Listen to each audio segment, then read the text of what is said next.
Hey guys, welcome back to Electrical Car Repair Live. Thank you guys for watching and subscribing to the channel. Today will be super helpful video if you have a dot charger. It could be any engine guys dot charger, and if you need to find the fuse for the airbag control module, stay with us, we'll explain that in this video today. If you're not qualified and certified to work on airbags, never guys pull that fuse, never work on them because they can kill you guys.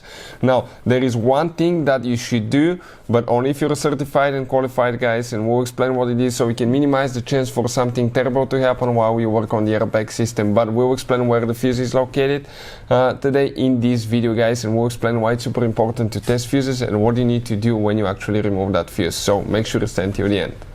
Before we start, let me tell you a little bit about us guys. Every single car we get here at the garage, we try to make at least 200 to 300 free repair videos. If you have a dot charger, we'll be making even more.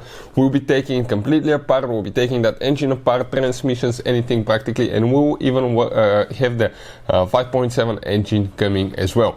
Now, why we do all that? Because our mission in the shop is to save you as much money as we can. All we need guys in return, please subscribe to the channel, like the video, that way we can keep making these free videos.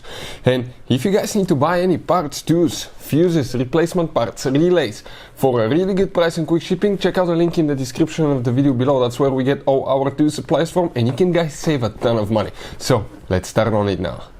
This specifically guys, it's a 3.6 dot charger, but even if you have a different engine, procedure will be about the same for all of them guys from 2011 up. So this is guys the fuse box here, what we have specifically that cover. In order to remove it, you have one notch here, one there. You're gonna squish towards each other like that, pull it to the side, okay, and that layout here matches to what we have there. So pretty simple, right? Now the airbag system, if you work on it guys, if you need to remove a fuse, you need to disconnect the car battery for at least 1 hour before you remove a fuse or work on the airbag system. Disconnect the car battery, wait at least 1 hour, then do it. Why? So that way the electrical system can discharge and the chance for something terrible to happen can be minimized, but it still could happen.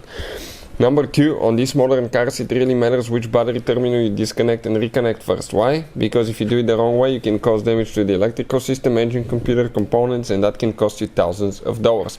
We will put a link to a special video that will teach you which battery terminal to disconnect first. Next, there is something else guys.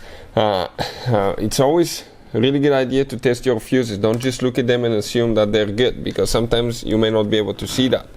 We'll put a special link to a video in the description of the video below, how to test fuses, relays, all that, and you will be able to test them on your own in probably less than a minute guys.